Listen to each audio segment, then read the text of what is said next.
our friends on YouTube. Chag Sameach, everybody. Shavua Tov. It's really wonderful to see all of you as we arrive on our final frontier of our High Holy Days as we celebrate Simchat Torah tonight. So Simchat Torah on Zoom has been a really interesting conversation across congregations throughout the world. And because there is so much, particularly for us and for many congregations, that doesn't translate well on this platform to do it exactly the way that we've done in the past. It's hard to have a group dance party. It's hard to, Zoom doesn't allow our band easily to play together. And so in thinking about what are ways that we could honor what I think is part of the spirit, particularly for us, that we could uplift after this journey of High Holy Days, of course, I wanted us to be able to hear the end and the beginning of Torah, which we'll have the opportunity to hear the very ends of Deuteronomy and the beginning of Genesis.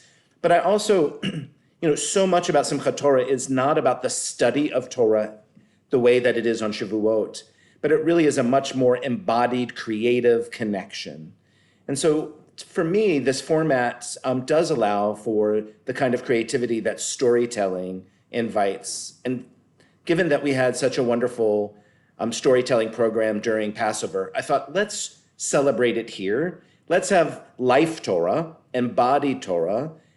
Let's kind of learn more and build the sense of connection that often dancing does, but try to build that connection differently by inviting people to share true stories so that we know a little bit more intimately about their lives. And not that every story will be joyful, but the kind of joy that we feel from that sense of connection and realizing that we can find meaning from our lives that connect to our Torah stories. So that's a little bit of the background of why I've pulled back the screen, why we've decided to do the Locust, our featured storytelling event for Simchat Torah, and a little bit about how we're going to kind of bookcase hearing the Torah on either side of those stories. As usual, this is an opportunity for us to connect through the chat. I would suggest not chatting the storytellers while they're telling their stories, because sometimes that's confusing or distracting, but let us chat with one another. Let us wish each other Chag Sameach, a joyful Simchat Torah. Sometimes Simchat Torah is celebrated with a libation. You're home. You can enjoy a libation of your choice. You have nowhere to go, so we don't have to worry about taking keys from everybody. And if you're like me, it'll probably just be a good iced tea or glass of water. But going to invite our MC this evening, Brad Davidorf, to get us started. Chag Sameach, Brad, good to see you. Chag Sameach, everybody. So good to see everybody in the Zoom world and on the YouTube worlds. We'll start with this. Shalom chaverim, shalom chaverim, shalom, shalom. Bruchim habaim, bet chaverim, shalom, shalom, shalom chaverim, shalom chaverim, shalom, shalom. Bruchim habaim, shalom, shalom. Tonight, we start at the end and end at the beginning, with a little something, something in between. Simchat Torah, happy Torah. Happy why? To finish something, to start anew, to go back to something familiar, to find something new in the familiar. I don't know for sure, but after tonight, maybe we'll know a little bit more. The 5 books and the theme for each of our stories are Bereshit, Genesis, Shemot, Exodus, Vayikra, Leviticus, Bamidbar, Numbers, Devarim, Deuteronomy. What's our Seder for tonight, the order of events? Well, we're going to start with Shana Cohen laning the end of Devarim. We'll tell a few stories, we'll listen to some music, and end with Effie Batan laning the beginning of Bereshit. There will be plenty of talking, so let's get to it, shall we? Yatadai, yatadai, yatadai, yatadai, yatadai, yatadai, yatadai, yatadai, על שלושה דברים, על שלושה דברים, על שלושה דברים, העולם עומד, על התורה ועל עבודה ועל גמילות חסדים, על התורה ועל עבודה ועל גמילות חסדים. Rabbi Josh? Wonderful. Tonight we're going to have group aliyot. So we're going to embrace the chaos, something that we don't often do. But there is this frenetic energy to Simchat Torah that we can create with our multiple voices. And before I talk about our aliyot, I just want to acknowledge that, particularly for people who might be watching us on YouTube from different parts of the country, we here in Atlanta are under a tornado warning, which, to me is the world saying, let's be in a hakafa, let's be in a circle together as we dance around the Torah. So let's do that safely, hopefully. But what that means is that we are putting a lot of faith, a lot of trust that all of our internet connections are going to remain. We hope that there is a smooth passage, but tonight we're just going to spin with the punches. So, hopefully everything will be fine. And if something is going a little bit awry or we lose a storyteller, we'll say a prayer for them. And, hopefully we'll find them with the rainbow on the other side. So going to tell you what our group aliyah is before I chant it. It will not surprise you, but I want to invite all of us who want to honor or celebrate acknowledging the completion of something important in our lives, whether that is a project, a task, but something that you have finished as we read this last piece of Torah. And I'm going to call you, and then you can unmute, and you will find the Torah blessing in the chat. And sorry, all I've provided you is the Reconstructionist blessing. So if you want to do the other one, you are more than welcome to do what you choose. Ya'amdu, all those who want to mark the completion of an important project or work or moment in your life. Baruch Shenatan Torah li'amo Yisrael bikdushato. And if you want to put that thing that you're marking in the chat at some point, please do so as you unmute your microphones. And so I'm going to invite you to begin the aliyah with me. My keyboard doesn't. Bet Adonai Hamvorach. Baruch Adonai Havarech. Baruch Adonai Eloheinu melech haolam. Asher kervanu lavodato. Benatan lanu et Torato. Baruch atah Adonai. Notein HaTorah. Amen. We look forward to seeing what everyone has completed at this moment, including wonderful High Holy Days, as we mute everyone and we listen to Devarim being chanted. Amen.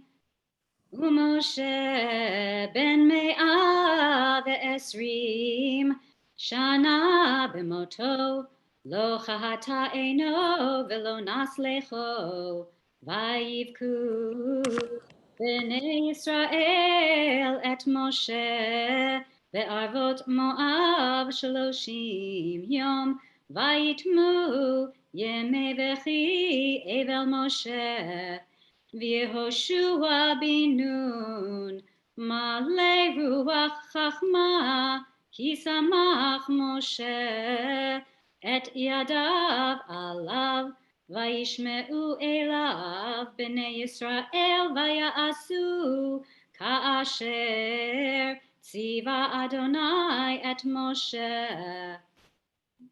ולא קם נביא עוד בישראל כמשה, אשר ידעו אדוני פנים אל פנים, לכל האותות והמופתים אשר שלחו אדוני לעשות בארץ מצרים, לפרעה ולכל עבדיו ולכל ארצו, ולכל היד החזקה ולכל המורא הגדול אשר עשה משה לעיני כל ישראל. חזק חזק ונתחזק.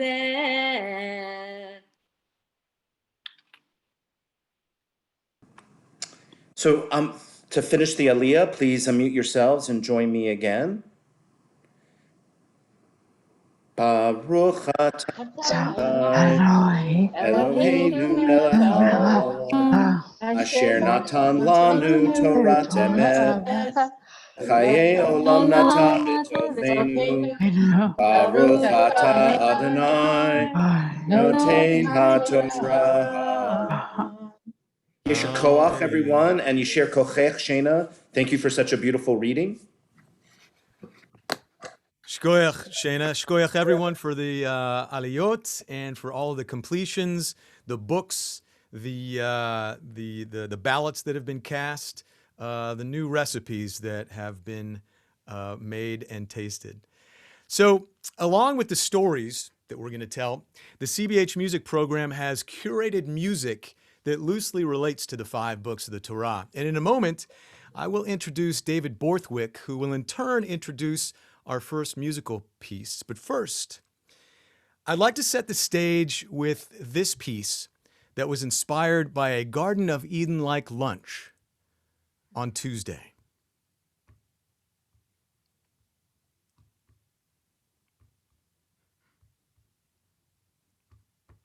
Salad storm, oh salad storm, it is you I await. Salad storm, oh salad storm, your lunchtime power to rejuvenate. You start as elements, disparate as can be, romaine, cucumber, red capsicum, even broccoli slaw, don't you see? I cut you and dress you and mix you and shake you. I fork you and mouth you, but when I chew you, when I chew you, your category 5 level deliciousness is released. Crunch, lightning, crunch, thunder, crunch, oral, tornado, choo-choo. Sheer volume inside my head drowns out all lunchtime oralness. I hear no more NPR, no more MSNBC. Even Fox News can't compete with your cacophony. For in-body nutrients alone, you give up more than your sum. You give a mandibular workout, second to none. Oh, but if you think it is all contained in a bowl, there is danger too, don't you know? For when tooth closes on tooth, tongue and cheek, even errant lip is on its own. Make way, the teeth say, another chew is coming on. But as quickly as you rise, salad storm, oh salad storm, you subside, leaving vibrations from the shoulders up and satisfying fullness inside. Nothing more but to clean up your crunchy destruction's wake as the sun shines through the hazy Tupperware bowl. A satisfying denouement for my tummy's sake. And now, David Borthwick. Well, as always, Brad is a pretty tough act to follow. The piece we're about to present is the final number from a musical by Leonard Bernstein, Candide, which he wrote in the 1950s. He was basically composing at the same time as West Side Story. And it's based on Voltaire's philosophical satire, Candide, written in the 18th century. And Voltaire was very much sort of trying to point out the abuses and atrocities of the monarchy and of the church when he wrote his work. And Bernstein was actually writing specifically about America in the 1950s and particularly about McCarthyism. So the Inquisition scene in Candide is really referring directly to the House Un-American Activities Committee. So it was very topical at the time. But the story does also have a biblical interpretation. Essentially, Candide and his partner Cunegonde start out in sort of a metaphorical Garden of Eden. They're cast out and they encounter all sorts of terrible things out there in the world. And what we're about to play is a sort of optimistic final scene where they come to the realization of what's important in life. The title is Make Our Garden Grow. And basically what it refers to is that the advice that you get at the end of the musical is that that you should engage in sort of local acts of creation. That the important thing is to sort of cultivate meaningful endeavors in your own life, in your community. And so that's an interpretation I find very very appealing. And it was something in that spirit when that caused us to produce this. We were just trying to do some beautiful music that would bring us together and console us for everything that's going on in the world right now. So I do hope you enjoy it.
And what a great way to end with Julia smiling at the center of the piece.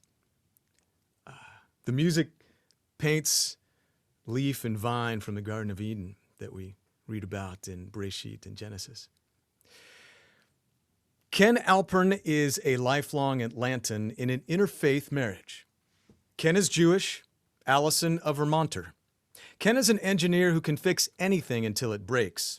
He's a hockey dad who until recently didn't know there was such a thing. Now he aspires to live as well as his 16-year-old Grant, kid, not dog. And he happens to fall backwards into being an air pollution monitoring enthusiast. Ken Alpern, Genesis.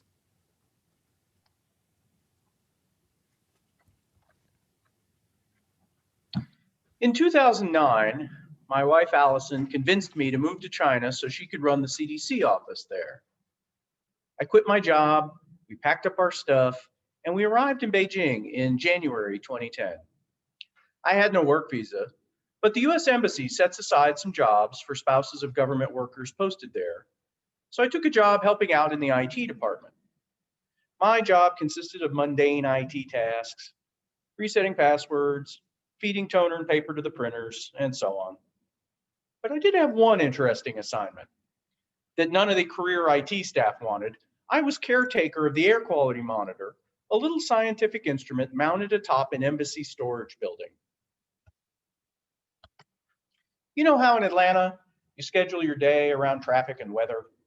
Well, in Beijing, we expats would schedule our day around air pollution. And how would we check the air pollution? We could look at the data published by the local Beijing government, but it was hilariously fake. No, we had our own real data measured by our own monitor. The monitor was set up a few years prior by an enterprising State Department officer who insisted we needed real data. Each hour, the monitor measures the pollution in parts per million, looks that value up on the US EPA's numeric scale, applies a label ranging from good to moderate to hazardous, and then tweets the information. Twitter is blocked in China, of course, so the followers of this little air quality Twitter account were almost exclusively us expats. In November 2010, Beijing's usual coal burning was compounded by weather effects to create truly bad pollution, even by Beijing standards.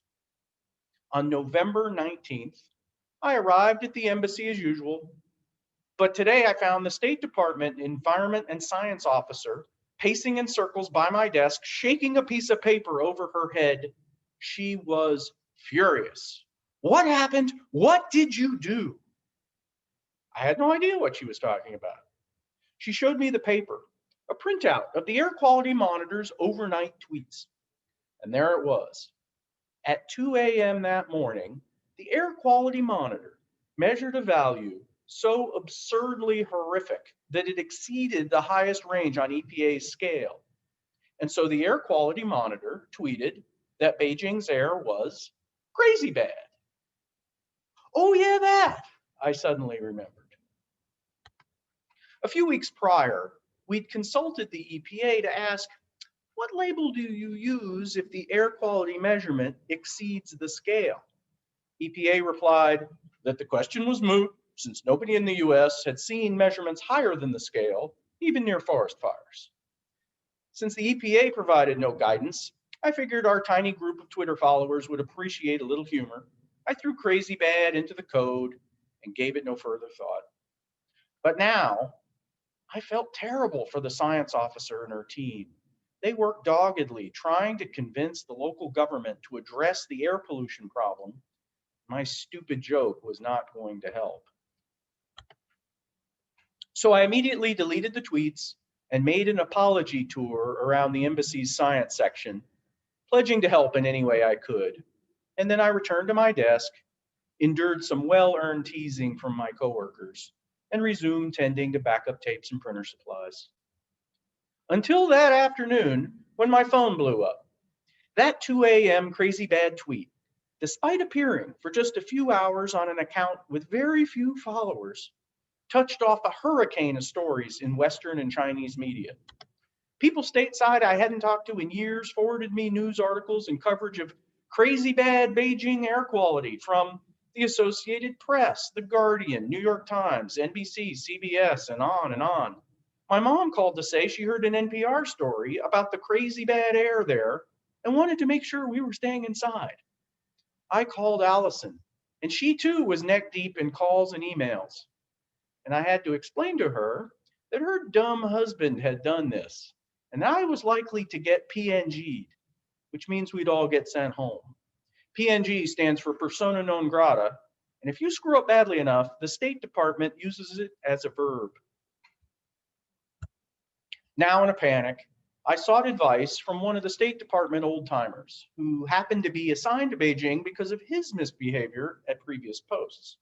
He told me, "You might get PNG'd, you might not. It just depends on how pissed off Ambassador Huntsman is when he gets briefed at his Monday morning country team meeting. You should drink heavily this weekend." Allison and I spent the weekend hiding from our phones.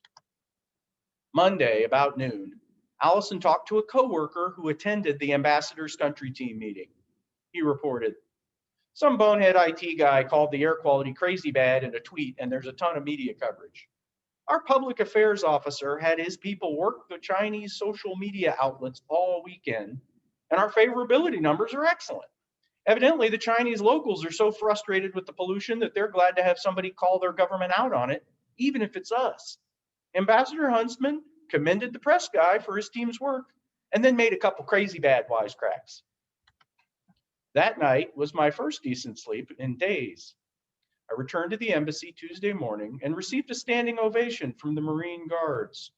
A few days later, I arrived to find my IT coworkers sporting crazy bad t-shirts. Our favorite expat bar added crazy bad drinks to the menu, and the embassy band changed its name to the Crazy Bads. An air quality organization, Clean Air Asia, invited me to attend their conference in Hong Kong, and I was welcomed like a bad boy air quality rock star. I did make good on my pledge to help the environment and science officers. We set up air quality monitors at the other consulates in China. And then the Beijing government finally caved in and abruptly began publishing real data and implementing real reforms.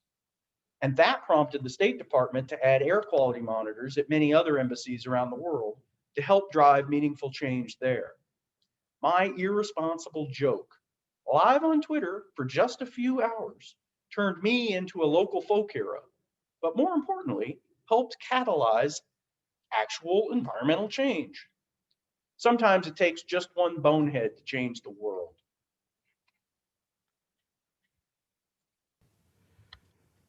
Ken, that was crazy good. And thank you for just illuminating the strength of the dispersion based on communication and language that we learned from the Tower of Babel, right? Tweets can pave the road to hell. Next up, Jack Walsh is an Emmy-winning TV producer. He's an engaging storyteller, a passable writer, and the world's worst guitar player. His favorite dessert is anything with peanut butter.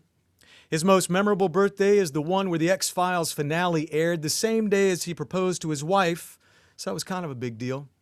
He's never been accused of something he didn't do because no one suspects him of anything. Jack Walsh with his pre-recorded Exodus.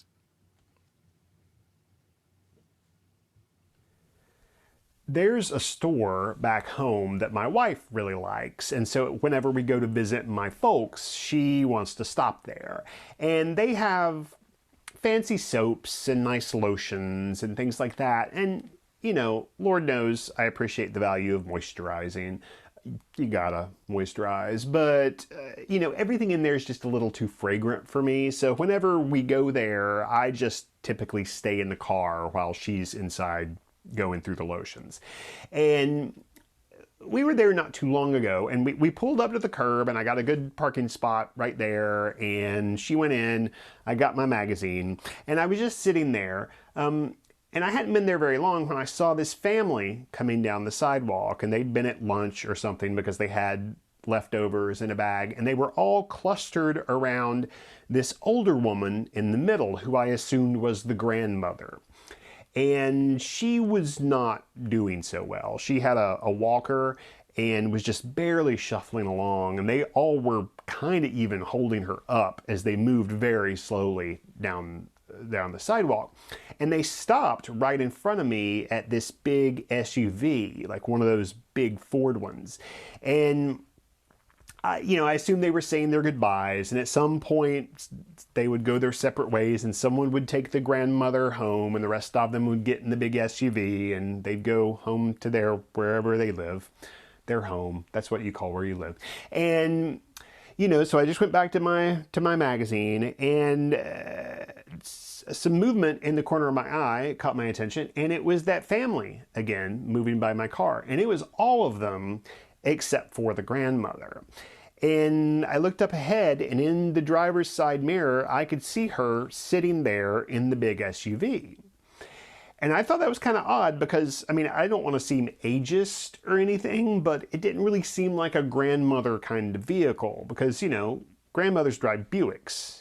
That's what my grandmother drove, at least. And, I'm not even sure how she got up into that big truck. But I thought, okay, good for her. She's got a big truck. And I went back to my magazine, and after a little while, I heard this sound, and it was something like, blonk. And I didn't think much about it because, here in Atlanta, you hear blonk. It's someone driving over a metal plate in the road because our roads suck. And kept reading my magazine, and I heard it again, blonk. And then I heard it again, blonk. And that was a little bit frequent for this very nice town, this touristy mountain hamlet. They have very nice roads there, and so it caught my attention. Why am I hearing this noise?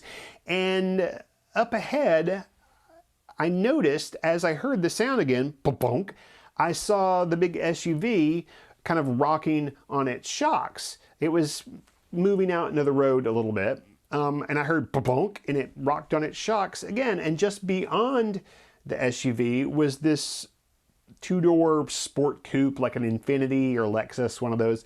And it also was rocking back and forth. And I heard plunk, and both cars kind of rocked and plunk, and they both kind of rocked again. And eventually it dawned on me that what I was seeing was this SUV with the grandmother in it was just repeatedly bashing into this formerly very nice car right in front of it. And so I watched this for a moment and thought, oh, I can't just sit here and not do anything. I need to do something. And so what I did was start up my Prius and put it in reverse and back up as far as I could because I didn't want her to come back into me. And in retrospect, I'm not particularly proud of this. She needed help, and I should have done something to help. But she, saw what I did as being helpful because she gave me the courteous thank you wave in the rearview mirror and immediately put her big truck in reverse and started coming back toward me. So I, gritted my teeth and held on to the steering wheel and braced for impact, but she actually cut the wheel very sharp, and instead of hitting me, she just went up onto the curb. So by this time, people are starting to take notice, and even out in the street, traffic has kind of stopped because everyone's trying to give her as wide a berth as possible. And so she puts it back into drive and cuts the wheel as sharp as she can and gives the Infiniti one last side swipe, and then finally she's out into traffic. And she immediately takes a left into this small parking lot across the way. And I think that she's gonna pull over in there where she has more room to maneuver and feels more comfortable, and she'll pull off to the side and wait for the other owner to come out, and they'll settle everything. But she does not do that. Instead, she does kind of a U-shaped maneuver through the parking lot and then back out to the street. And as she takes a right to get out of there, she sees me again and gives me a nice, friendly grandmother wave, and I really can't think to do anything else except just kind of wave back as she drives off, completing her hit and run. And but then it dawned on me, oh, I should get her license plate number. So I looked back and I was able to see her right before she went out of sight. And so I looked around for a pen to write it down, and I was saying it over and over to myself so I wouldn't forget, ABC 1 2 3, ABC 1 2 3. It was not ABC 1 2 3. I would have remembered that, but I couldn't find a pen, and so I decided to go into the soap store and get one for my wife so I could write down this license plate number. So I ran in there, ABC 128, ABC 123. And I hadn't been in there for very long when I realized I didn't need to write it down because pretty much everyone had seen this all happen. And as I was in there, more and more people came in, saying what they'd seen and talking about it. And so this one woman came in and she said, well, I was right there and I saw everything, and I wrote down the license plate number and I've already called the police. And this other guy came in and he said, I was right there. I saw everything. I jumped out and tried to flag her down in the parking lot and she almost ran me over. And I got ready to say, well, I was right there and I saw everything, and I kind of helped her escape. And I realized that wasn't going to sound very good by comparison, and so I just, kind of kept that to myself.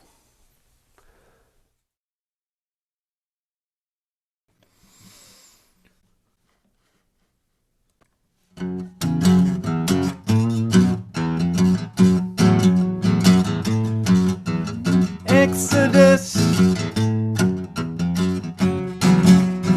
movement of the people.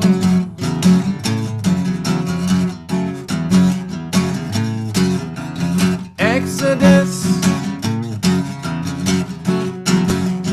movement of your people. Thank you, Will. From a little Marley, crossing the Red Sea, movement of the people, to another part of the story of Exodus where we are receiving the 10 Commandments. We're going to listen to the band and Brad sing Imata. And it is a text that we were using during High Holy Days. And it means in English, the translation, if you believe it is possible to destroy, then believe it is also possible to repair. So it made me think about the first set of commandments being broken and the second coming into repair and into the hands of the people. So we're going to listen to Imata, and it ends with Shabbos Kodesh, one of the 10 Commandments to keep Shabbos. Ready, Will?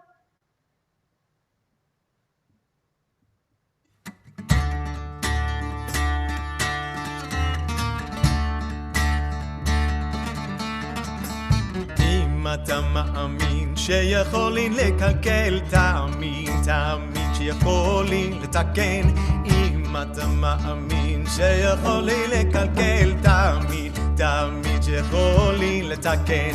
אם אתה מאמין שיכולים לקלקל, תאמין שיכולים לתקן.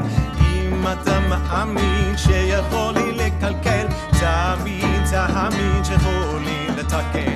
אם אתה מאמין שיכולים לקלקל, תאמין שיכולים לתקן, תאמין שיכולים לתקן.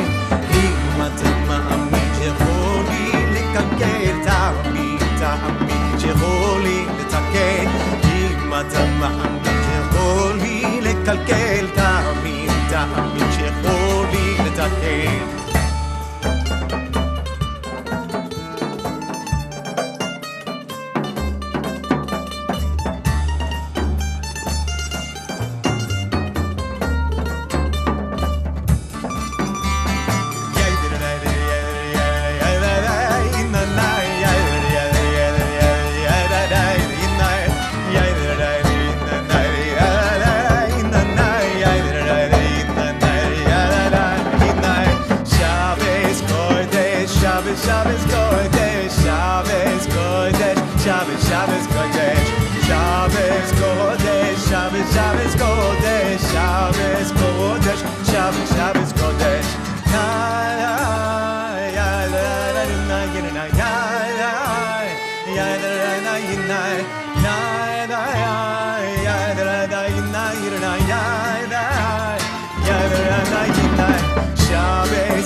Shabbos Kodesh.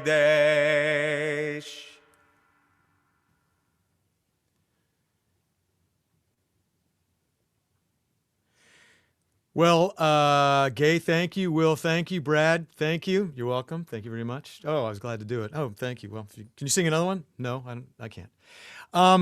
Kathy Frankel. Kathy Frankel is up next, and she is well into her second decade as a member of CBH. She is a physical therapist who mentors very pregnant new Americans, right? She has a thing for drag shows, rap music, and hip-hop dancing. She was once accused of smoking on a middle school trip, of which she was guilty.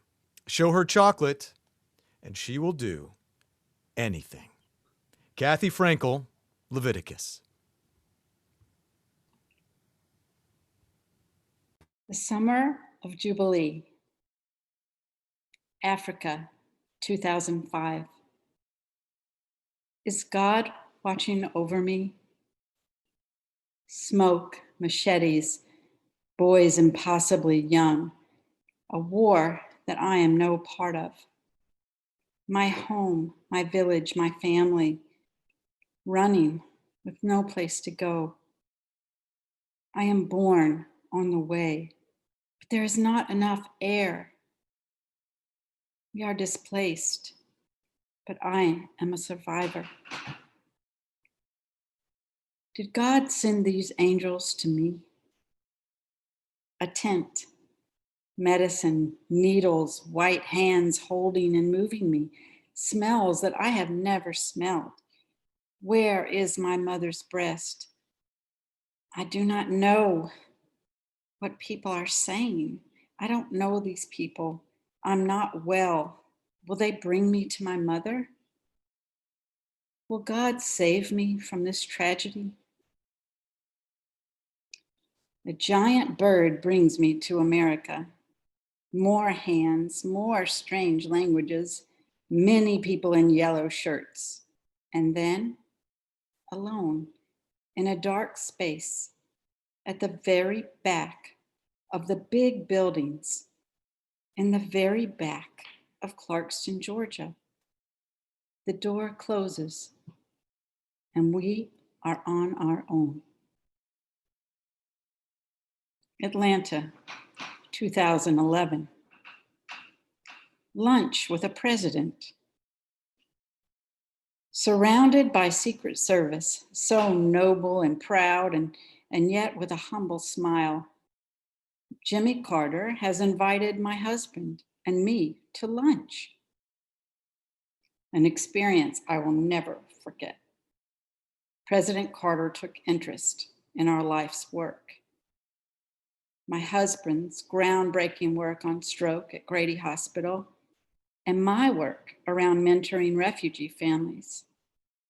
I explained to him the hurdles and challenges that refugees face when resettling in Atlanta. I explicitly discussed the stress of having a child with a disability. He asked me if I would like to meet Don Mosley, the president of Habitat for Humanity and the founder of Jubilee, a welcoming camp for new arrivals from war-torn countries. Jubilee is about 30 minutes from Athens and UGA. It's a rustic space on a farm with cabins, a schoolhouse, communal dining, and a magnificent hand-built merry-go-round. 3 days later, a call from Don Mosley. Mrs. Frankel, President Carter and I were at a funeral last week, and Jimmy walked clear across a funeral parlor to tell me that I must call you. I have known this African family since they arrived in Atlanta. The children are beautiful. A cute little girl and a 5-year-old boy named Eric who has cerebral palsy. Like many children living with CP, he has a heightened ability to smile, eyes doughy and bright, drawing you in. His mom integrated here without family and decided to face the challenge on her own, seeking medical care for her son. She's incredibly strong but vulnerable in our unpredictable medical and social service systems. After a year of appointments and applications and impossible disappointments and discrimination, we are tired. These grand attempts to fit into the American dream have left us all exhausted. In spite of my heroic efforts, also known as the Great White Hope, an ill-fitted superhero cape, this family has endured defects, referrals, police encounters, hospitalizations, and even a court appearance. We are tired. They are tired. Social services in America do not begin to replace the networks and fabric of an African village, and my friends are struggling to adapt. Mr. Mosley, I need your help. May I bring my friends to Jubilee to heal and rest? Can you care for them and treasure them while we gain more strength? I mean them. I mean me. We packed my truck and headed up 85. The children were supposed to count the exits. Eric was told to me to be a profoundly mentally handicapped and was the first to see exit 149. Mama was enamored by the giant houses on wheels barreling by us on the freeway. I said, "People sleep in there." "No," she said. "Yes, they do. I'll show you sometime." When we stopped at a gas station, she spotted an RV and took a look around. "You're right. They do sleep in there," she laughed hysterically. As we pulled into Jubilee, I couldn't believe my eyes. There was a lake, blueberry bushes, a chocolatey brown cow, and we all screamed with delight when the baby cow rounded a shed. It was as if the world became greener and richer, more beautiful and more friendly. And then there was this line of people at the entrance, some refugees, some workers, all shouting, "Welcome." I stopped the car and wept. I had not realized how good people could be. I needed this as much as they did, a validation of their humanity and significance in this world. We pulled the truck beside a bright orange cabin, a sign on the door welcoming the family, a tiny key grabbed by my little friend. The refrigerator and pantry were full of food that they like to eat. Little beds made up with blankets and quilts, a front porch, and a space to play in the dirt. And another surprise. Don said, "You are our honored guests. This is the cabin where Rosalind and Jimmy sleep." Exploring Jubilee was surreal. A goat was bleating in the distance, on and on, echoing through the camp. And then, quiet. As we walked further, the goat was being cooked on an open fire. A family from Burma squatting by the open flame. They waved and smiled and told us we could buy our own goat from a farmer in town. I nodded. And Eric guffawed at the look on my face, and we walked on. Another family playing in a field of uncut straw. The sun creating a golden halo around the boys, tearing by us. This family was from Eric's country. Mama stopped and inspected each one and hugged them. A little one was sitting on a potty in the corner, using it as a chair. Father had a large tumor over his eye. He would be cared for at Emory, he told us. The 4 boys had shaved heads and a white powder treating the fungus they had developed in the camps in Cameroon. They ran and played like wood nymphs, brandishing sticks and calling out in their native language, Sangha. We stood in line for a meal in the communal dining. A group of women from Nepal sang the evening prayers in voices so sweet I could feel the back of my throat burn, fighting the knowing tears of what they had faced prior to their arrival. After dinner, it was time for me to go, but not before Don, who has his own daughter living with cerebral palsy, hoisted Eric to the top of the carousel, and had a belly laugh as Eric told me goodbye in French. They were happy and ready for me to head out. They were ready to heal from their trauma, away from the pressures of the city and agencies and people telling them how they should behave. But just like when I dropped my child at kindergarten and later on at UGA, I looked back with a bit of trepidation and loneliness. I mean, Eric is medically fragile. Should I leave him here? And I suddenly felt how close I was to these people. But I realized that their resilience was much greater than my white cape would ever be. I needed time to reset and learn more about resettlement and the rights of the disabled. And how do people become citizens and vote and establish credit? As the sky turned dark with an orange rim lining the horizon, I drove into my inviting home, where my family was eager to hear of our adventure. I'd like to show you some pictures from the story real quick.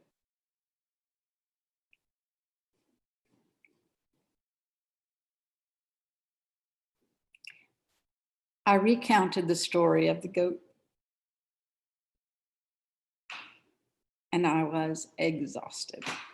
I slipped into my cool sheets in the very back of my house, in the very back of my neighborhood, and held in my heart that my friends were in a safer place, at least for now. Thank you.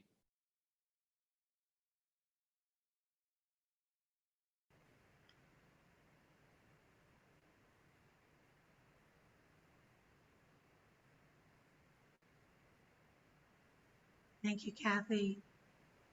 You have such a way of making things that are so challenging beautiful too. Leviticus is full of exhausting restrictions, and it's also full of beautiful, inspiring ways to be in the world, like to love your fellow human being as yourself.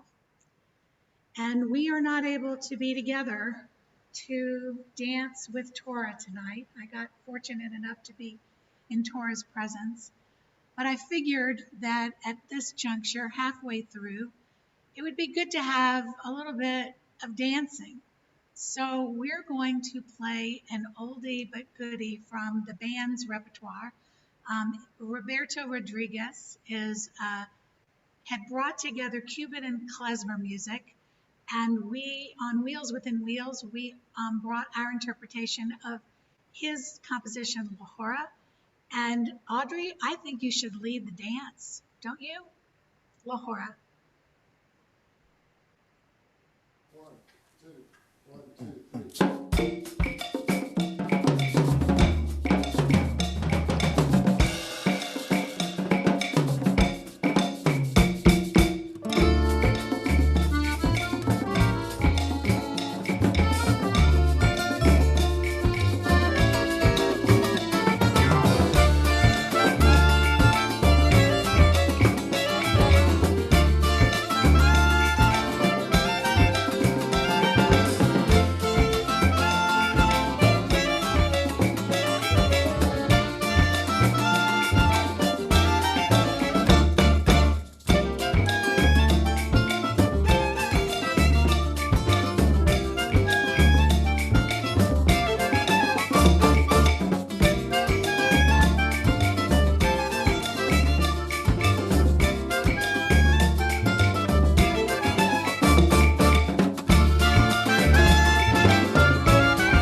Let's give it up for the band. Yeah. Nice. Awesome. Hope everybody was bouncing around a little bit. I know I was. I'm on a yoga ball, so that makes it easy. So Audrey Galix. Audrey Galix hails from the shores of the Mississippi River in Illinois, where her beloved grandmother Shugi wove stories from her ancestral shtetl Narodich in the Ukraine. She is an introvert whose hobby it is to take pictures of abandoned mattresses. She's still planning on starting an all-girl woman band called Spinster Debutantes, not for the music, but for the fabulous costuming. She is particularly fond of carrot cake and apple pie. Audrey Galix, Numbers. Bamidbar. Well, every now and then I crave an adventure, particularly if it's a walk in the woods or a hike up a mountain. You know, sometimes you just got to get out of the city, away from your phones and all this. Well, this adventure takes place about 30 years ago. See, when I heard my childhood friend Lauren had a few extra days in Atlanta after a corporate photo gig, I had to see if she was up for this adventure. I mean, I figured she was the perfect person. She was the kind of person who did triathlons, hang gliding, cancer walks, hikes alone in the Colorado mountains. And I knew she would be just the kind of person who would like push me if I slowed down, got tired. Well, told her about it and she was up for it. So I arranged for the two of us to head up to the Nantahala Outdoor Center on the Friday morning. I'd been there once, BC, before children, with some CNN buddies. We water rafted, had a blast. So I figured Lauren and I would go on this hiking trip, and then we'd go on a rafting trip, and then we'd hike, and then we'd head back to Atlanta to, my husband and our 2-year-old daughter, Mayan, and Lauren, I'd put her back on the plane to Chicago. So the drive up that morning to North Carolina was more or less uneventful. I mean, there was just one kind of odd and slightly uncomfortable occurrence. So we walked into a Waffle House and we're just going to grab a bite, some orange juice or something. But we got just a couple of steps in when, oh my God, I mean, she was so loud. She's like, I've got to get out of here. I just cannot stand the stench of grease. It was just overwhelming. And we walked out. Well, a couple hours later, we get to the mountains, threw our suitcases in the room and headed over to the river. But truth be told, I really cannot recall much about the rafting, and I guess it was good because neither of us ended up being flung overboard into the rapids. And well, I guess maybe I just don't remember because the events of the next day so overshadow it. But that night we ate in the center's restaurant, and, greens from their on-site organic farm, and I guess we slept well. I really don't remember that much, but the next day we woke up and we decided to go on this hike, but just for a couple hours because, we decided on the way back to Atlanta, we'd stop in a discount mall, do a little shopping, sounded reasonable. So we both put on, shorts, t-shirt, tennis shoes. We had our water bottles filled with apples, threw them in little backpacks, loaded up the car with our bags, and we set off. Well, we found a trail. It had a sign, pulled into the parking lot there, and put our backpacks on and started off. And, maybe it was like 9 in the morning. And honest to goodness, to this day, I cannot even recall which trail it was. But I do recall that it was beautiful, probably like May, and the weather was gorgeous, not too hot, not too cold, just perfect for a hike with 2 old friends. And oh, by the way, let me just share this. We had met like when we were in middle school, probably about, when we were 11, at a BBYO, B'nai B'rith Youth Organization, weekend at Camp Henry Horner. I just love that name, Henry Horner. You never forget that.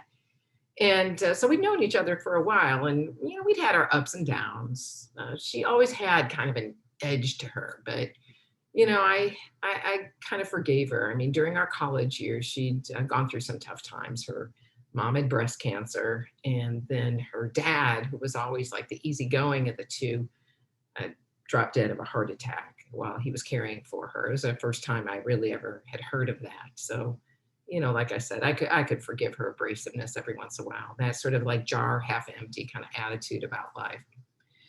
Well, we walked and, we talked about her parents and sisters and men or lack thereof. And she always had some interesting dates. I don't know. And we also talked about our friend Mimsy.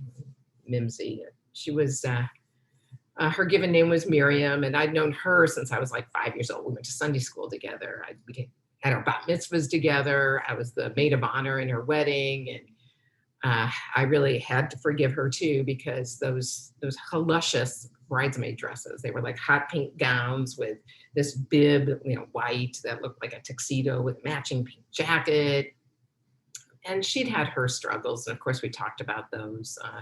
She actually had an addiction to speed so bad that her heart gave out. But she was pretty lucky because she qualified for a transplant. And so she had quite the saga that we talked about. So, basically, we talked about everything and everyone, and we lost track of time. And you also know how it is when you're walking in the forest. I mean, when you're silent, there's so much to see. And well, you got to watch out for protruding roots and snakes, and maybe be mindful of bears.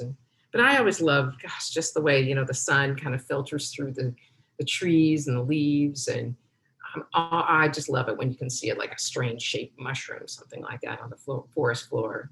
The wilderness is just kind of like that, if you pay attention. Well, at one point, both of us realized we were hungry, so we took out our apples, we ate as we walked. And then at one point during the hike, it started to rain, and it was really a welcome rain.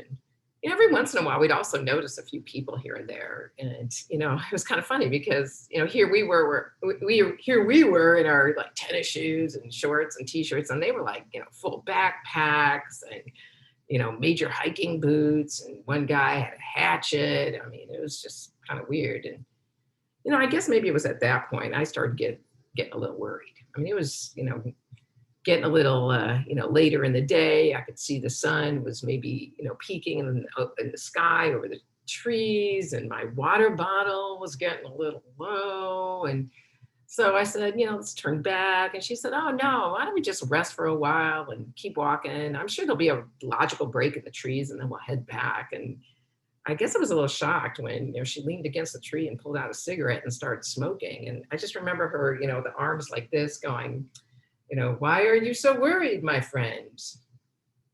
Well, after that, our conversation kind of waned, but my inner monologue was more or less unleashed. I mean, I started thinking, what was I worried about? I mean, my husband, my daughter. I mean, were we lost? And I remember imagining, if I were an eagle, I would fly over these mountains. Oh no, if I were a rabbit, I would scamper off this mountain. Oh no, if I were a sure-footed mountain deer, I wouldn't even need a trail. I wouldn't need a path to get off this mountain. I would make my own. Well, we walked and we walked. And after many, many hours, what really turned out to be about 7 hours, we did reach a break in the trees. And we found ourselves standing on the top of a mountain. Utility poles stretched down either side. It was like a road. And we really did not know what to do. Do we walk down to the right, or do we go to the left? I mean, if we turn back, it's going to be another 7+ hours. As we stood there, motionless, not knowing what to do, looking at both paths that looked, equally good, all of a sudden, we heard the rumble of gravel. And then, miraculously, out of a cloud of dust and dirt emerged a Jeep. Help, Lauren cried out. I'm a Yankee and I'm lost. Shut up, I elbowed her. Well, it turns out it was a forest ranger. I explained to him that we were kind of lost, that we'd been hiking for hours and we really didn't know where we were. Well, he said, oh, well, that's kind of weird. I mean, I just happened to come up here to check the power lines. Get in. Well, he drove us back to our car and we were some 15 miles away. He explained to us that, well, ladies, you're pretty lucky. There have been some mysterious deaths on the trail in the past few months. Yeah, somebody with a hatchet. Well, We never made it to the discount mall that day. And after I dropped Lauren off at the airport, we didn't speak for quite a while after that. And I don't know if I was pregnant while I was on the hike or whether I came home and got pregnant. But some 9 months later, in March of 1993, my second child was born. We named him Ayal, Hebrew for a sure-footed mountain deer. And for those who know him, and for those who I hope will get a chance to meet him someday, how do I say this? He has always forged his own path, one with some switchbacks, and a life filled with adventure, all right. It's a journey that, well, I guess like for all of us, I figure, is filled with some heartache and hope and choices between competing possibilities. Standing on that proverbial mountaintop, maybe sometimes crying for help, and then stepping off, even into the uncertainty of where it will lead you, into and out of the wilderness.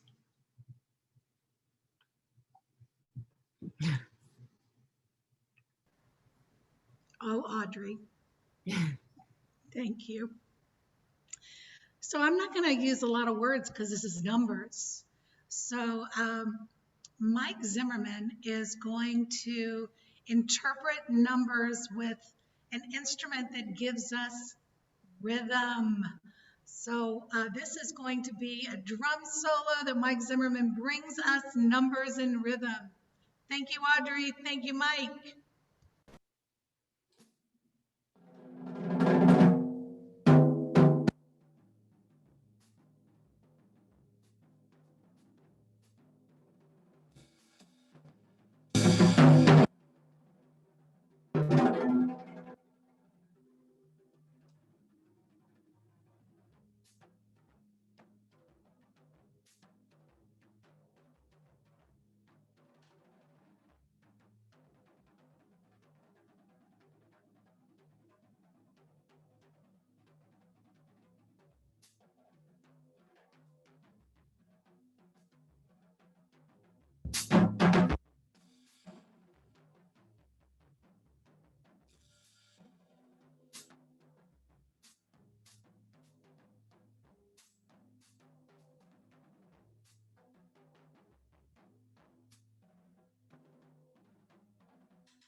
Mike, thank you. Thank you very much. We got to see you a little bit more than hear you, but the seeing and the rhythm of what you were doing with the sticks on the drums helped us add sound to what you were doing. So thank you. So like Moses, Mackenzie Wren has some dvarim to share with you, some words. A story about her search for the promised land.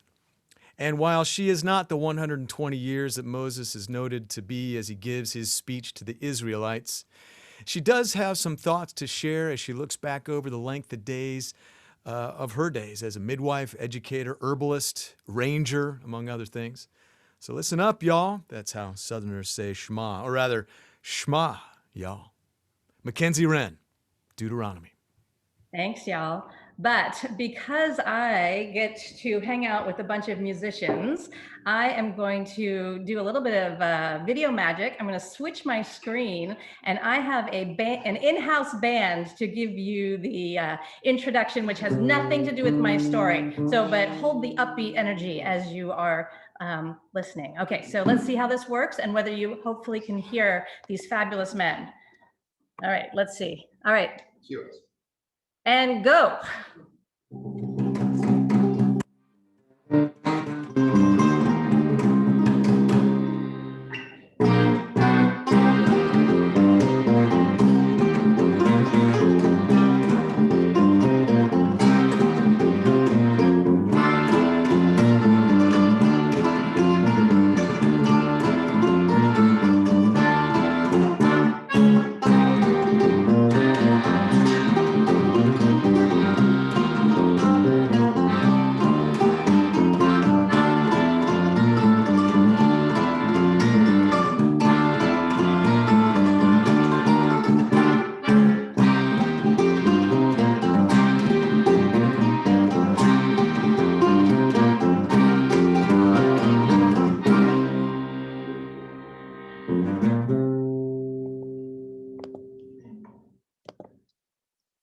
Yay, all right. That, and for folks who don't know and who are curious, Devin was playing a melodica, which is like a giant, what is it? A giant, I don't know what it is. It's a giant playing thing. And he didn't understand why he couldn't play it in the car when they came home from Savannah. But that has nothing, absolutely nothing to do. Yeah, it's a portable accordion. Thank you, Will Robertson, always having the right instrument name. So, all right, my story. I was not born in Atlanta, but I've actually had a relationship with it. Mackenzie, all of a sudden, your sound went very low. Okay, nothing changed on my end. So let me start over then. Can you hear me now? No? Can you hear me now? No? Can I try my computer? Yes, I can hear you. Okay, thank you, somebody, because I can't. All right. So I'm going to start it from the beginning and interrupt me again if you need to, yeah? So, as I said, I was not born in Atlanta, but I've had a relationship with it for the past 45 years. In all this time of coming and going and being here, I never thought of it as home, and certainly not the promised land, actually until very recently. So my dad did his own form of wandering for about 40 years, which meant we moved a lot when I was a child. And when I went to college, I didn't feel like I had any home. I had no sense of place. I felt like I had no roots.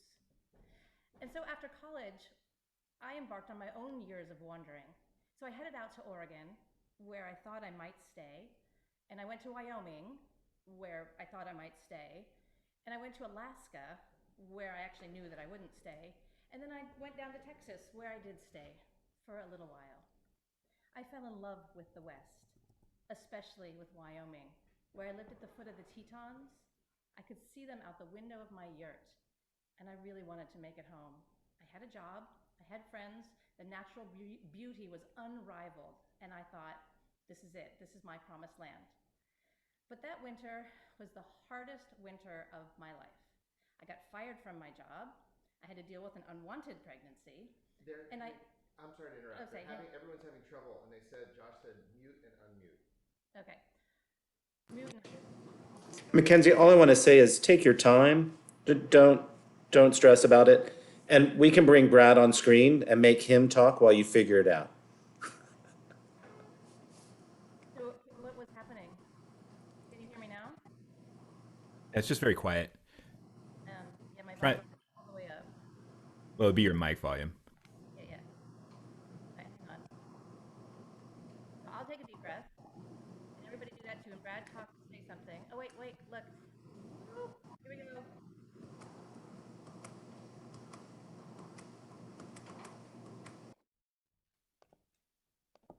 All right, I got it, right? You can hear me now? Yay! And there was great exultation. The promised land of sound. Oh my God. So I'm going to assume that nobody has heard anything, and I should start over. Is that correct? Josh and Brett? Yeah? Okay. Yes. All right, because the promised land, it's a journey, right? So here we go. But I'm so animated. Well, it's good to know that I'm animated. All right, here we go, folks. Back to Deuteronomy and some words to share. So, I was not born in Atlanta, but I've had a relationship with it for the past 45 years. And in all of this time of coming and going and being here, I have never thought of it as home. Never. And I've certainly never thought of it as my promised land until recently. So my dad did his own kind of wandering for 40 years, which meant that we moved a lot when I was a child. And when I went to college, I didn't go leaving feeling like I was leaving home or that there was a place and that I had any sense of roots. And so that kicked off my own years of wandering. And so after college, I went west to Oregon, where I thought I might stay. And then I went to Wyoming, where I thought I might stay, and to Alaska, where I knew that I wouldn't stay, and then down to Texas, where I actually did stay for a little while. But I fell in love with the West, especially with Wyoming, where I lived at the foot of the Tetons. I could see them out the window of my yurt. They were breathtaking. And I wanted to make this place home. I had a job, I had friends, the natural beauty was unrivaled. But that winter was the hardest winter of my life. I got fired from my job, I had to deal with an unwanted pregnancy, and I even broke my ankle. Fell right out of my Birkenstocks on the way to the bathhouse. Yep, just slipped right out of them, wound up with 2 plates and some screws. I can still feel them to this day. And that made it really hard to drive my stick shift car and live in a yurt with no running water.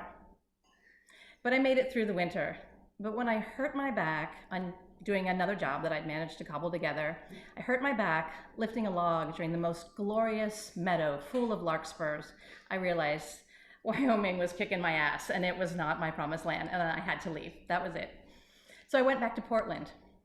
I loved Portland in so many ways. The changing sky, the access to the mountains, lots of people wearing flannels and Birkenstocks and hairy legs. My people, loved them all. But other adventures called, and I eventually ended up in El Paso, which is an amazingly complicated city and so full of contradictions. It's beautiful, it's harsh, there's painful, painful poverty. And then there's all the contradictions that happen around the border. Not quite as bad as it is today when I was there, but I feel like it's always been a place of contradiction. I loved the way that the Franklin Mountains loomed over the city, and they're the tail end of the Rockies. I loved the way that they were snow dusted in the winter.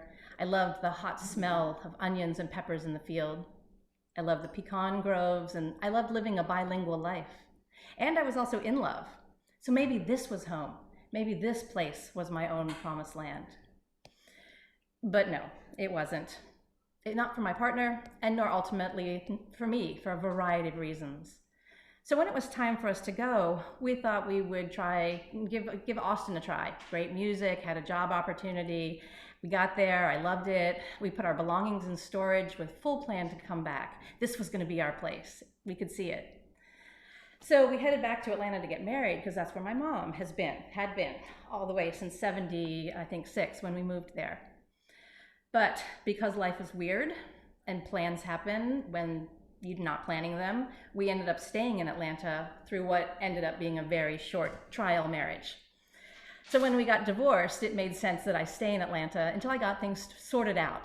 But it was my intention to head back west. I was ready to get back to the big sky country with the mountains, the saguaro, the pungent smells of sage and creosote when it rains.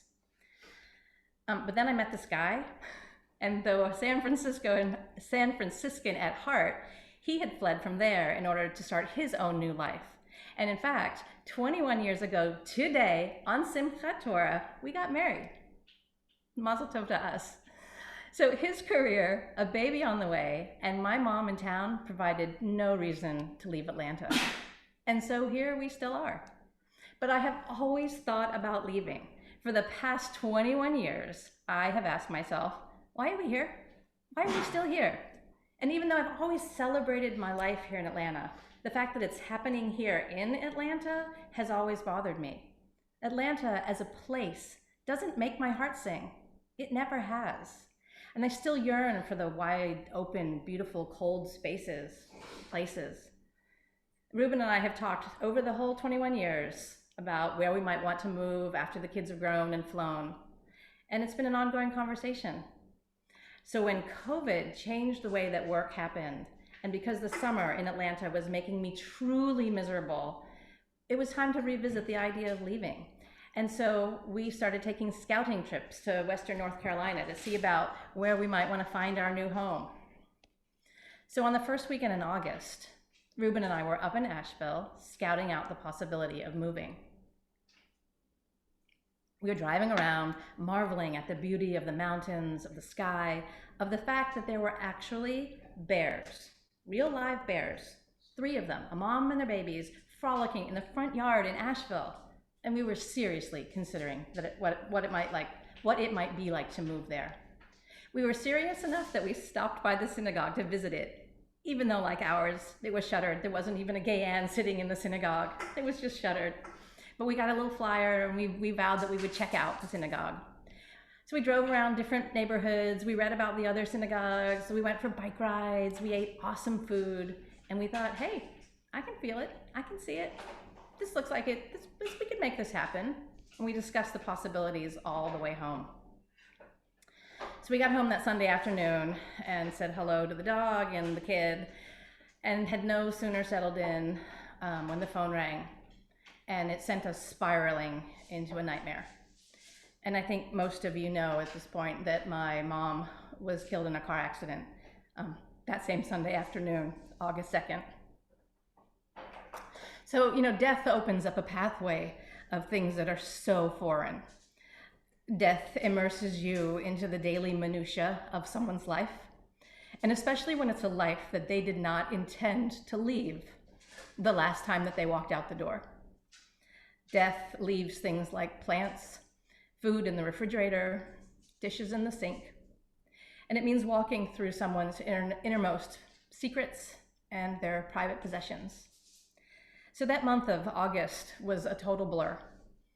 And all of it was happening in this ongoing pandemic, which just made and makes all of the normal rituals like this one just so much more difficult.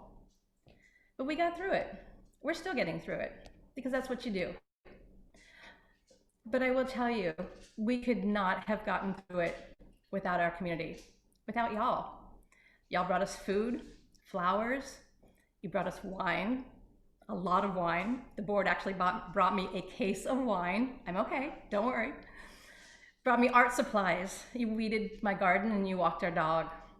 And you even brought me a rose quartz comfort pig. Seriously, some of y'all know Rosetta.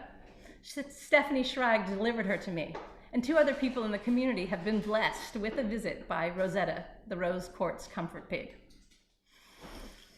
I'm happy to report that Rosetta will actually be going home soon until the next person needs her services. On Erev Rosh Hashanah, Darcy Cody delivered a challah because she heard me say that I had planned to make one and wasn't going to get to it.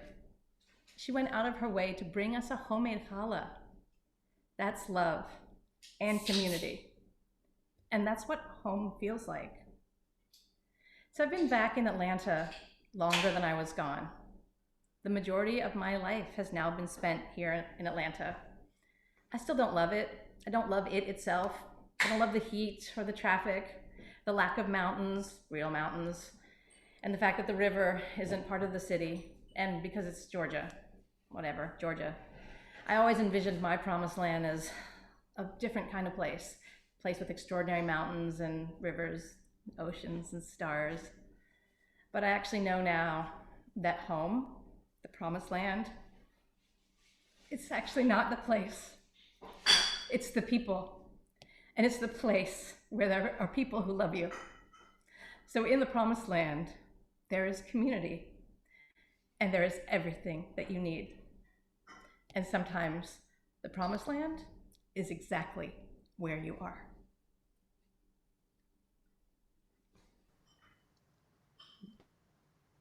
Mackenzie, thank you for bringing us your heart and bringing us such beautiful Torah. That is a beautiful way for us to come to the conclusion of these stories. Dave Brubeck has written some incredibly great jazz compositions, Jewish jazz compositions. This is not that, but it seemed really fitting that at the end of the 5 books of Torah that we would have take 5. So There are 5 beats in a measure. There are 5 books of Torah. Jordan Dayan, jazz musician, give us some take 5.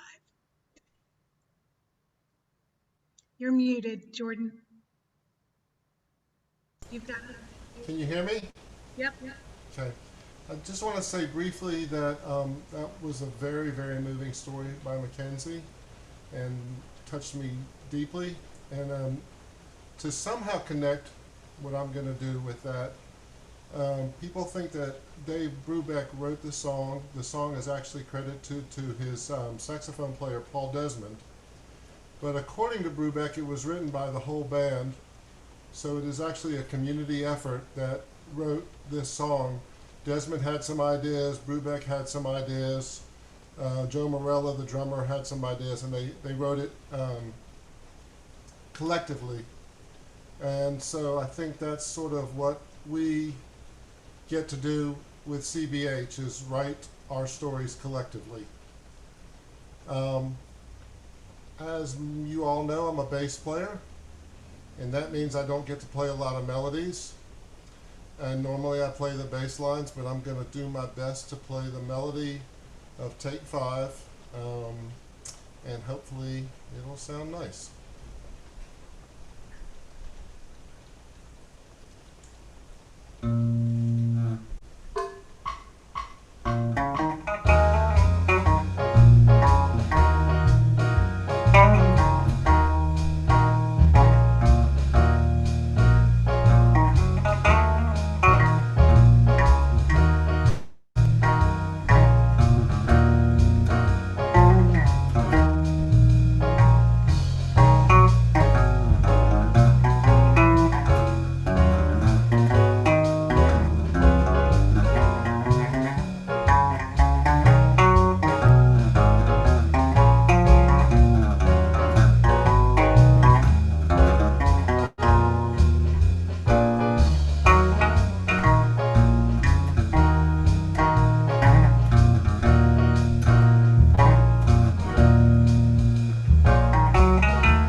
Jordan, thank you, brother. Thank you so much. Man, the sound, do me a favor, and there we go. Man, the sound that you had playing the bass as lead, it's this throaty sound that just is, I don't know, really, It touches me just right in the middle of my chest. So thank you. So Jordan finished off our stories, and as promised at the top, each had a little something, something from each book. And as we head toward the end, it's a little taste of the beginning. We have one more aliyah as we hear Effie Baton read from Genesis. First Will, and then Rabbi Josh will lead us into that.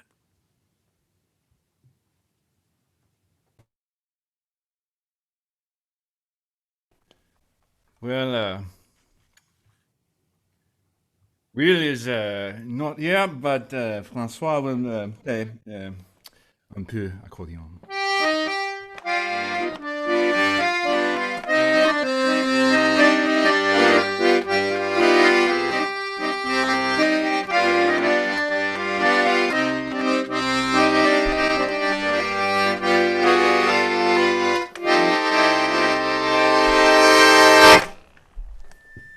Bonsoir.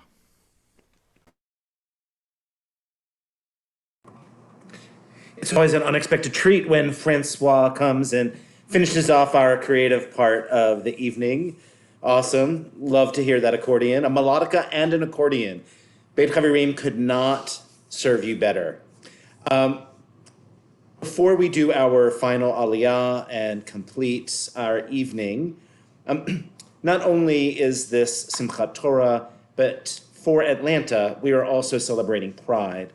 And I would love to invite Rebecca Staple-Wax just to give us some announcement about what is happening tomorrow.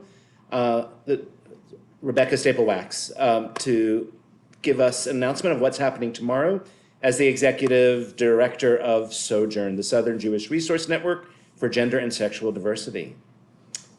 Thank you, Rebecca. Thank you. Chag Sameach, what a wonderful storytelling Locust event. Just magnificent. Chag Sameach, everybody. Happy Pride. Tomorrow we're hosting a virtual booth from 1 to 4 p.m. I will put the Facebook link in the chat so that you all can register, just so that we have, safe space. Rabbi Josh will be one of many faces that you'll see tomorrow. Each half hour from 1 to 4, we'll have different community members sharing their incredible community services like Makom and Bechol Lashon and One Table. And you'll get to meet some newcomers, and it'll be fabulous. Wear your Pride attire, and pop pants are optional. Happy Pride, everybody. Chag Sameach. Hope to see you tomorrow. Let's just say I will take that option. So with Genesis, we're going to have an aliyah, and this is an opportunity for people to recognize either a commitment to starting something new or the celebration of something new that is emerging in your life, and give you an opportunity to put that in the chat. This will also be a group aliyah, and I will put the blessing in the chat for all of us again, and looking forward to hearing Effie chant from Breshit. So, Ya'amdu, all those who are marking the beginning of a new chapter, a new commitment, something that you want to start in this new year. Baruch Shenatan Torah L'Mo Yisrael B'Kedushato. And let me put the blessing in the chat as you unmute yourselves. Please join me in this aliyah blessing. Baruch Hu et Adonai Hamvorach.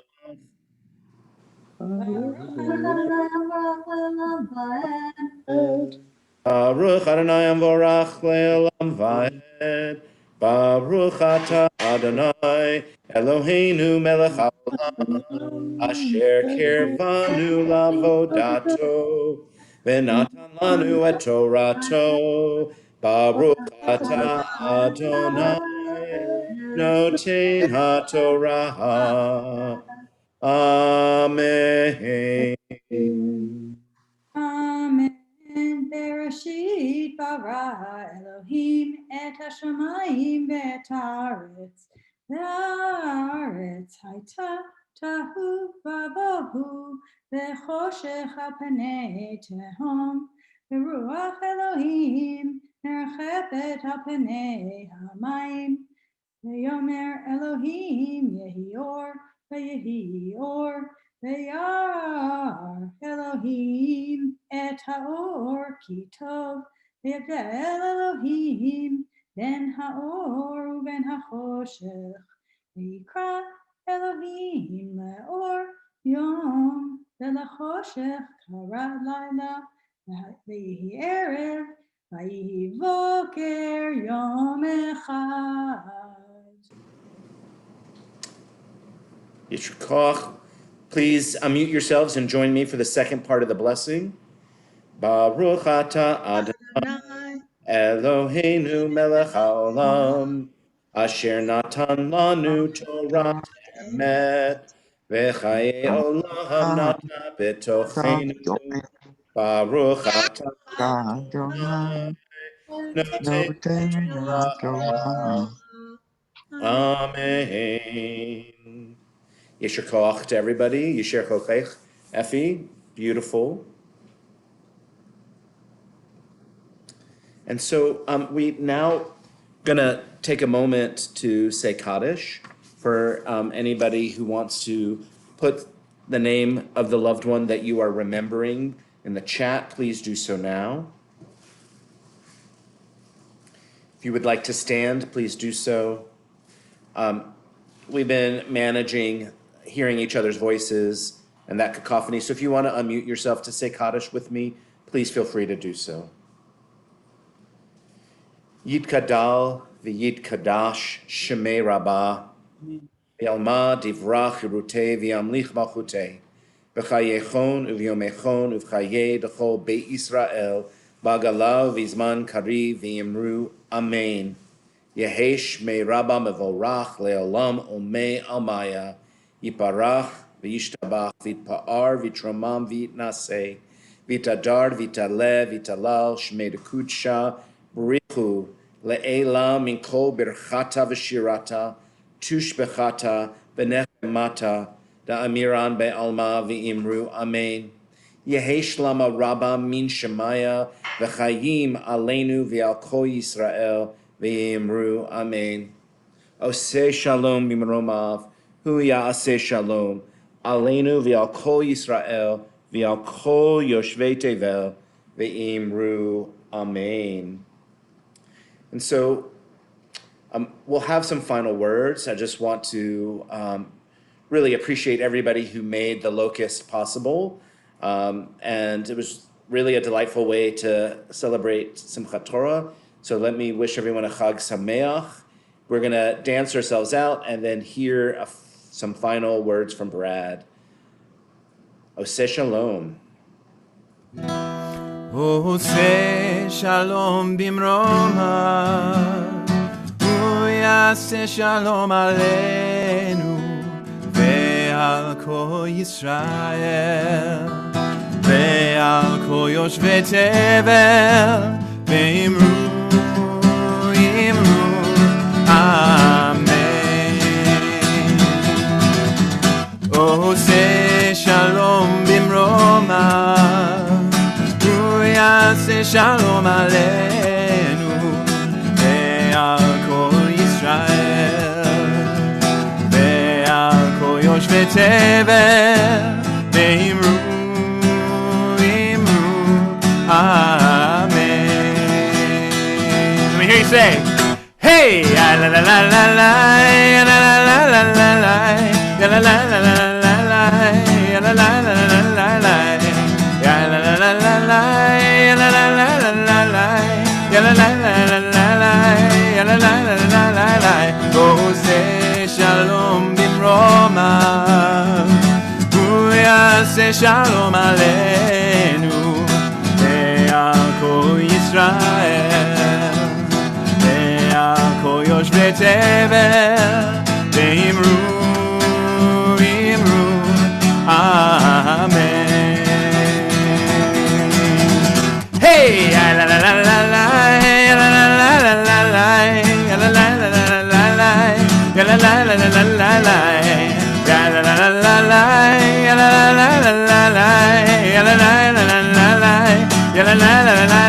Keep it going. Ya la la la la la. Ya la la la la la la.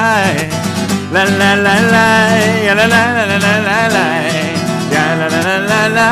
Ya la la la la la la. Ya la la la la la la. Ya la la la la la la.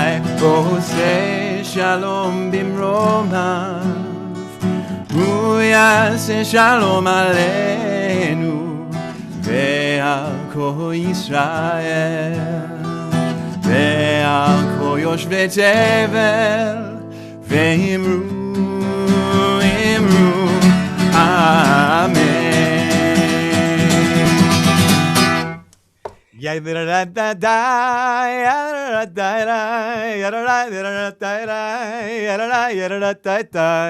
Thank you, Will. That was awesome. What an awesome way to end.